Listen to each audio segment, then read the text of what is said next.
Assalomu alaykum, hurmatli asalarichilar. Tomchilab sirop beradigan karmushkam oxiriga yig'ib oldim. 3.6 litrli bo'ldi. Bittasini shunaqangi qancha sirop ketyapti bilish uchun shunaqangi prozrachniy qildim. Litrlarini belgilab qo'ydim. Internet ma'lumotiga qaraganda bitta 2 mmlik teshikdan bir kunda 100 ml sirop olalar ekan oila. Shuning uchun men 3 tadan teshdim. Hozircha ikkitasiga bittasiga bitta teshib qo'ydim. Qanchada rasxodini bilish uchun. Xo'p. Buni quyayotganda buni quyayotgan tarafini balandroq qilish kerak albatta, havo chiqishi uchun. Nima uchun men bunaqa karmushka yasab ko'rdim? Birinchi sabab bu qarni kamroq ochish. Ikkinchi sabab bo'lsa, bir marta misol uchun karmushkani to'ldirib 1,5 litr quyib qo'yganingizdan ko'ra sekinroq olsa siropni transport qo'yish stimulyatsiyasi ko'proq bo'lar ekan. Shuni sinash uchun, shunaqa effekt olish uchun bunaqa tomchilab beradigan karmushka qildim. Bunaqa paqirda butun dunyo ko'p ishlatadi. G'oya bo'yicha shunaqa yashil ustiga qo'yib turib, quyib olasiz. Oqqani ham oilani ustiga oqish kerak. Quyayotganingizda mana bu quyayotgan payt tevada turish kerak. Pastga qo'yayotganingizda bunisi pastroqda turish kerak. Ichi oqib oladi. Hozir to'xtaydi mana.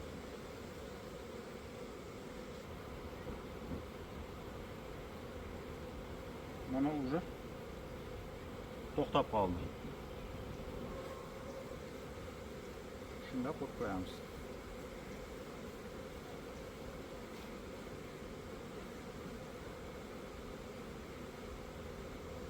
Ana.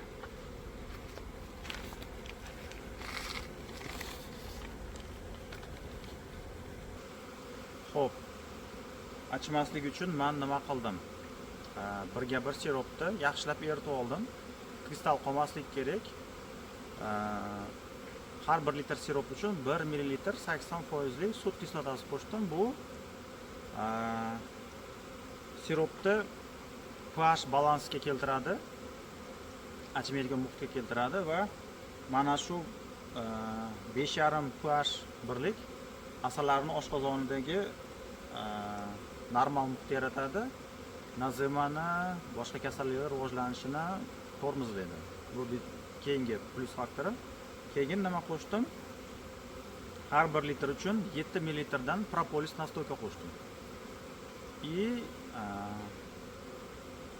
Timol qo'shdim.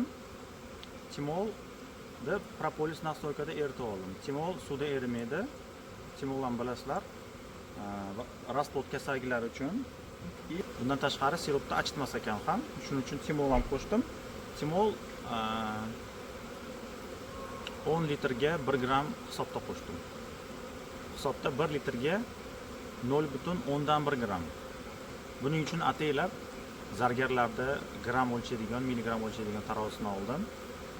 Xo'p, bundan keyin sorbin kislotasi qo'shdim. Sorbin kislotasi bu pishvoy konservant hisoblanadi. E200 yoki E202. Bu magazinlarda sotilayotgan har xil vareniya, jemlarga qo'shilar ekan. Undan tashqari bolalarga beriladigan hatto suvlik dorilarga ham qo'shilar ekan. Xavfsizlik darajasi shuncha ekan. U qancha qo'shdim? 1 litrga 0,5 gramdan qo'shdim. Shu retseptda sirop tayyorladim. Bu achmaslik kerak 12-15 kun davomida. Uyga namuna olib qo'ydim. 2,5 litrlik, bittasida sorbin kislotasi bor, bittasida sorbin kislota yo'q. Retseptni ekranga yozib qo'yaman. Tomchilab sirop beradigan karmushkani ko'rgani kelgandim. Bularga 2 marta sirop berdim. Birinchi marta sirop berganimda 3 ta teshik qilgan edim. Tez olishdi. 3 ta teshikda 5 kunga qolmasdan olib bo'lishdi.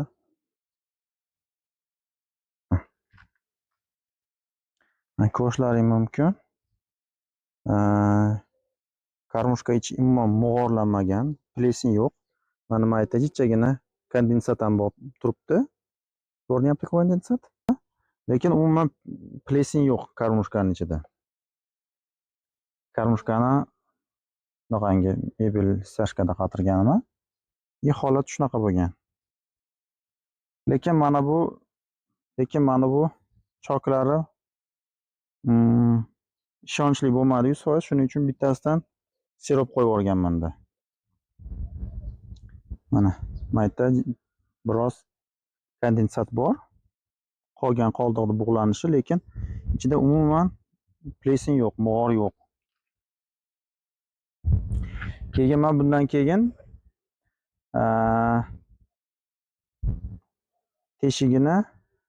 ikkita teshigini bekitib qo'yib berdim. Bunda bitta teshikdan bir kunda 300 ml oldi.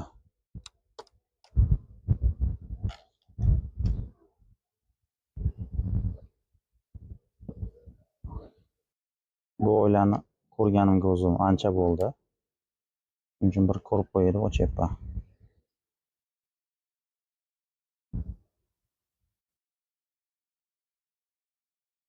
Tuzuk orqadagi zaxiralar.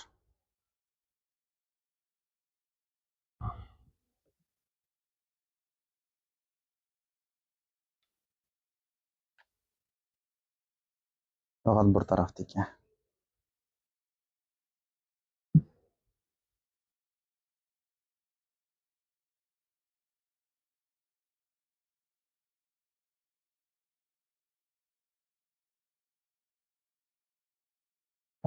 Zo'r yerga.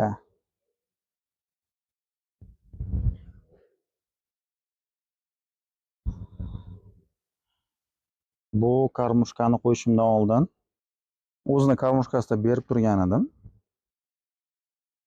Shu karmushkada 2 marta berdim xolos bu oilaga.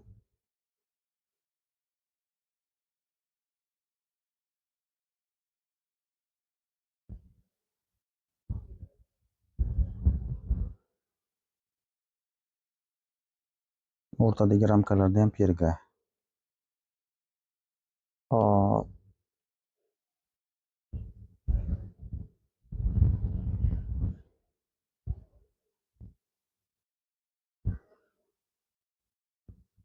Qara.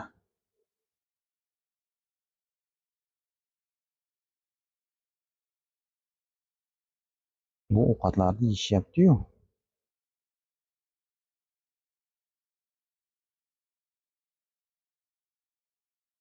Hamma ramkada perga bor, ovqat bor.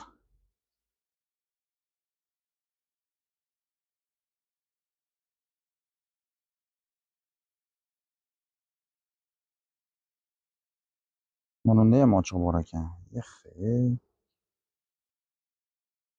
Ovqati bor-u. Men yetadi deb o'ylagandim. Bir oy emas, 13-sentyabrda ochganimcha edi. Ochmagandim o'shanda ham. Qiyom berganimcha edi. Chekkada yaxshi ekan. Chekkada yaxshi.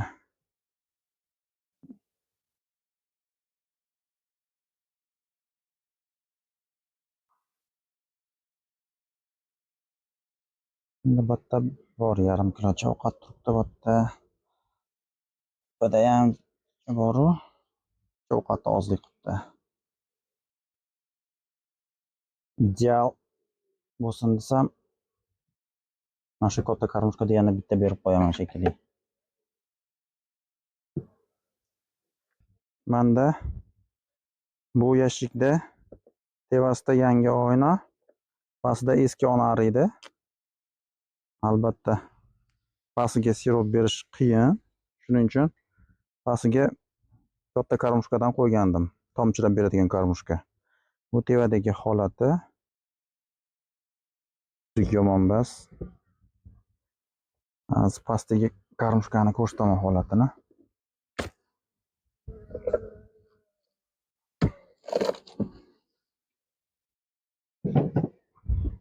3 dona karmushka yasagandim. Lekin bittasi o'sha kuniyoq sirop qo'yib yubordi. Yaxshi qilib bo'lmagan ekan. Birinchi marta siropni 4-sentyabr kuni qo'ygan ekanman. Uni lekin 5 kunda olib olishdi aytganimdek.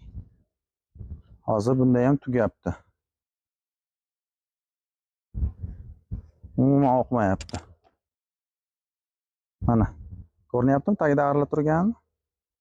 Mana, arilar o'rgangan. Qopqoqqa o'rganga mana shu yerda yig'ilib turishgandi hozir. Keyin ikkita teshikni bekitib qo'ydim. Shunaqada 10 kundan keyin kelganimda sirop bor edi. Tagida shu qolgandi bir 1,5 litrdan ko'proq qolgan edi. Keyin o'shanda hisob qildimki, demak, bitta teshikdan 300 ml dan olishyapti dedim. Keyin u paytda buni bitta raspodini nasli oilaga olib berganman. Shuning uchun bu shunaqacha ozroq bo'lib qolgan holati. Lekin arisga nisbatan o'sha paytda raspod zo'r edi. Arisga nisbatan. Hozir ham ko'rsangiz, mana chekkigacha zich raspod. Уже tugayapti. Raspod qo'yish payti. Hop. Siropni birga bir nisbatda qilganman.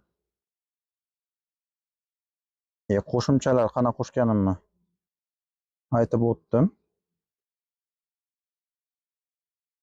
Hop, qana xulosa qilishim mumkin? Yana sinash kerak buni albatta.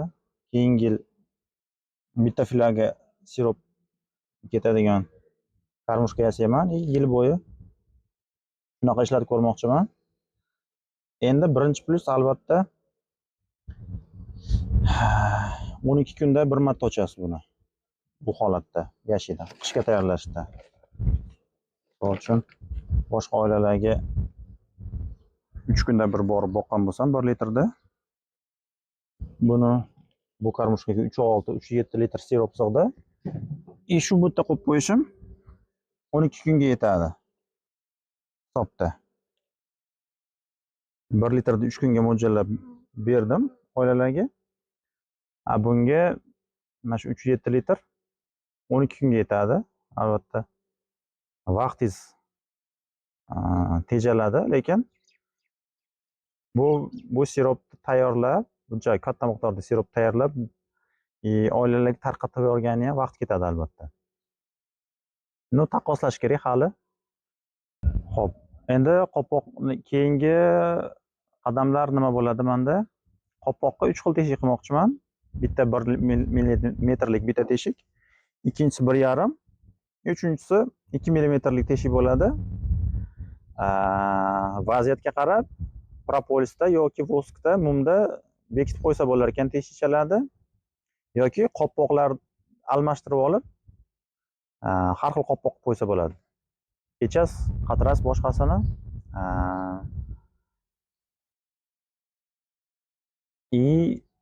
maqsadga qarab ishlataverasiz. Endi bahorda gilosdan keyin uzilish boshlanadi. Jidagacha o'sha paytda bitta karmushkani berib qo'yishim kerak. Shunaqa maqsad keyingi yilga. Undan keyin jidadan keyin yana uzilish bo'ladi. Undan keyin jidadan keyin uzilish bo'ladi. O'shanda yana bir marta bersam, shunaqa qilib minimal ta'sir bilan kamroq bezovta qilib oilani shunaqa sinab ko'rmoqchiman. Kuzda bo'lsa 3 marotaba qiyom berishga to'g'ri keladi. Shu bilan yetarli bo'lishi kerak. Shunaqa gaplar, hurmatli asalarichilar. Savollaring bo'lsa, izohlarni yozaverasizlar. E'tiborlaringiz uchun rahmat.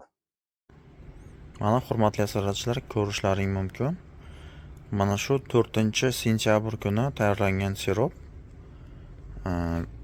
Bugun 30-sentyabr. 4 kundan keyin 1 oy bo'ladi. Qopqoqdagi holati bu betida propolisda nimasi chiqib qolgan. Ketiga propolisda cho'kindisi chiqib qolgan. Hech qanaqangi popanik plesin yo'q. Hitidan ham umuman achish alomati yo'q. Bu oldingi 3 haftacha 3 hafta emas, 2 haftadan oshiq soya joyda turgandi. Lekin keyin mana shu 1 hafta oldin shunaqangi oftob yaxshi turadigan mana bu beton qizib beradigan joyga qo'ygandim. Endi hozirgi issiqlar yozgichalik bo'lmadi-yu, lekin mana devor tosh qo'shib bergan issiq yetar dedim. Mana shu holatda ham po'panik bosib ketgani yo'q, achigani yo'q, vinoni hidi kelib qolgani yo'q. Demak, bu siropni qo'rqmasdan shu formulada qilsa bo'laveradi. Endi yana har xil ko'p formulalarga solsa bo'ladi-yu. Eng osoni shu deb o'yladim. Bunisi bes-sorbin deganim, sorbin kislota qo'shmadim unga. Oziq-ovqat kislotasi E202 bunga qo'shilgan. Ikkosi ham holati bir xil deyarli bir xil. Uni propolis betida.